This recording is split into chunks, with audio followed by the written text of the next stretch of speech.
సోమవారం జిల్లా collector PGRS సమావేశ మందిరంలో నిర్వహించిన ప్రజా ఫిర్యాదుల పరిష్కార వ్యవస్థ కార్యక్రమంలో కలెక్టర్ చదలవాడ నాగరాణితో పాటు joint collector T Rahul Kumar Reddy, DRO B Sivanarayana Reddy, జిల్లా స్వర్ణ గ్రామం స్వర్ణ వార్డు అధికారి వై దోసిరెడ్డి, డ్వాక్రా పీడీ కేసీహెచ్ అప్పారావు, జిల్లా కలెక్టర్ పరిపాలనా అధికారి ఎన్ వెంకటేశ్వరరావు పాల్గొన్నారు.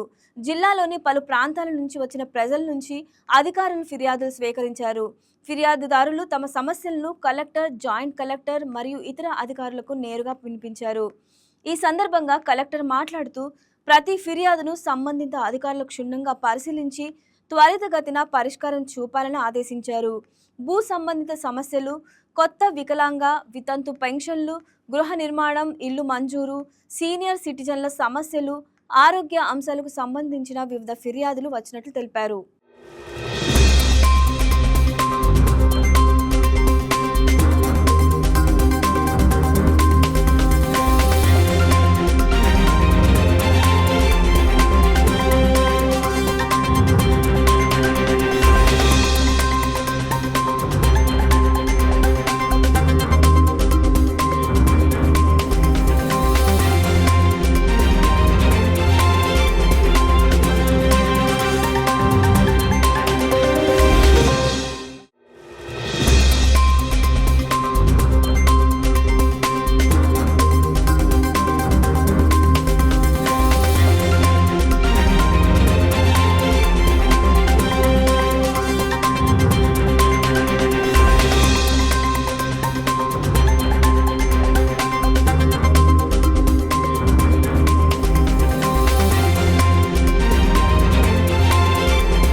ఈ వీడియో మీకు నచ్చినట్లయితే లైక్ కొట్టి షేర్ చేసి మా వైకే టీవీ ఛానల్ని సబ్స్క్రైబ్ చేయండి.